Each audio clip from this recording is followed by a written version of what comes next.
In the past, an unapologetic African-American man was termed bad.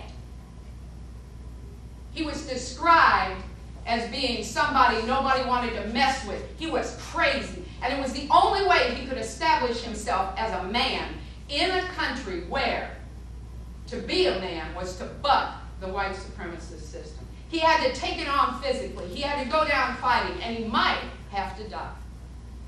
But if he died as a man. That was perceived to be the only way to take on the white supremacist system. Thurgood Marshall applied to go to law school at the University of Maryland, was turned away because he was black, went to Howard University, became a lawyer, came back, found an African-American man who wanted to go to the University of Maryland Law School, and put him in the University of Maryland Law School. Took it on, beat UM, and then said, that's what you get. Now that's another way of taking on the system, but that's not a way that's available to everybody.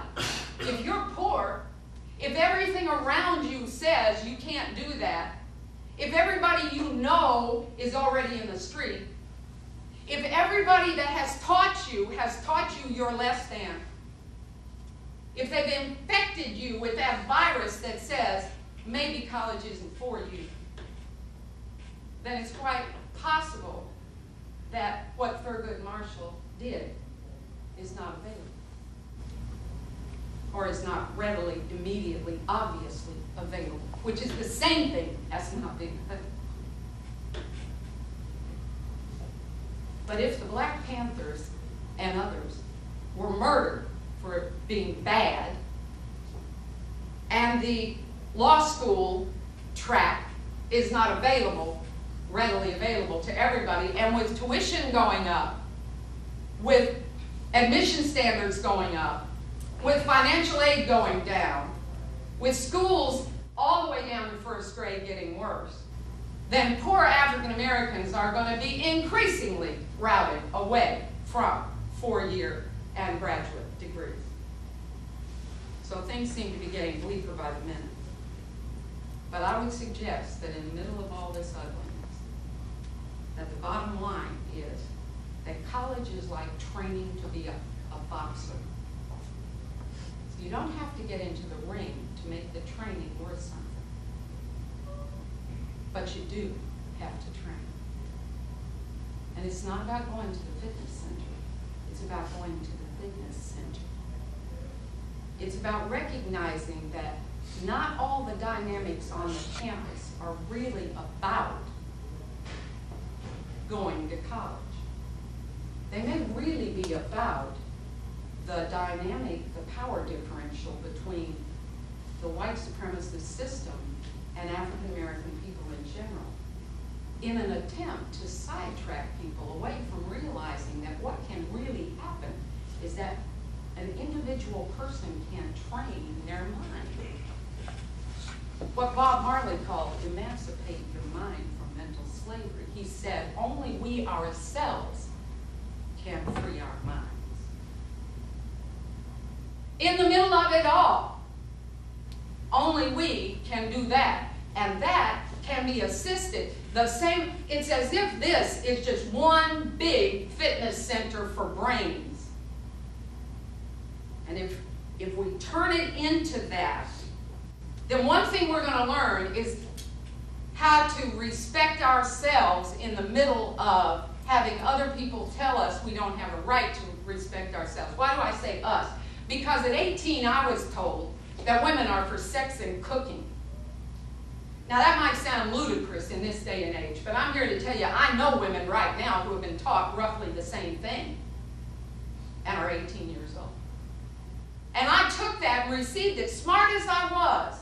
I took that and received it and never went to college for 20 years because I didn't even see that as to the point. It wasn't part of my vision for myself because I had no vision for myself. I understand how that kind of a slam dunk is accomplished. I had to work to emancipate my mind to reach a point where I would go to college. I didn't even start college to teach. I started college to get a job good enough to support 2 kids because I've been on welfare for 5 years. And I was just as intelligent on welfare as I am right now. I'm just way better educated now than I was then. So I understand the way that plan works to reduce people individually and as a group. It's not a mistake that now my specialization is power relations. That I look at African American, European American relations and have been for 40 years. That I look at gender relations and teach courses in gender and sexuality as well as race. I am learning to respect myself. It has been a long haul for me to get that piece. Even when I knew what should be happening, I couldn't feel it for myself. We also learn how to make things happen. Not just punch somebody out, or not just get in somebody's face, or not just intimidate somebody because you can, because you get that feeling of getting over. You know, back when we were picketing and stuff, a lot of us felt like, wow, we're really doing something. We'd go home, we were pumped, you know. And then one day it occurred to me, what actually changed? Nothing. And I became much more interested in figuring out what would make things change. Really make things change. Because getting in people's faces may or may not do that.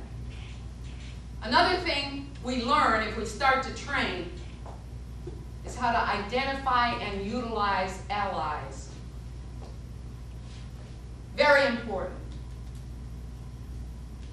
Foucault, sociologist, theorist, said that inherent within every system of power relations is a strategy of struggle. That's what I'm looking for. That's what I want to talk about. That's what I want to hear other people talk about.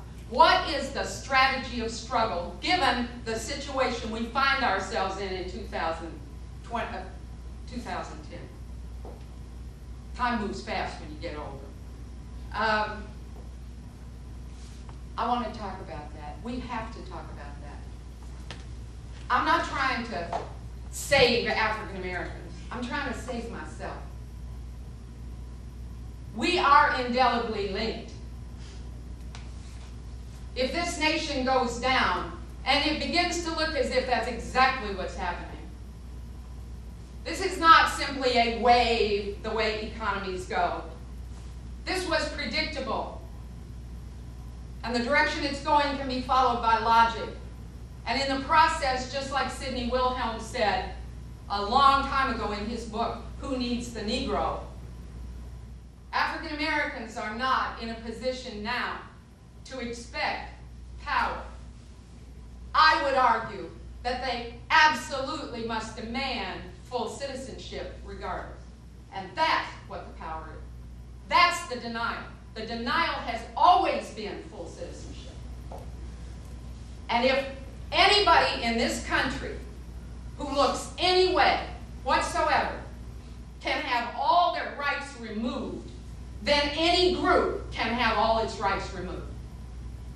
I have to be concerned that if you don't get full citizenship, I have my own citizenship in question.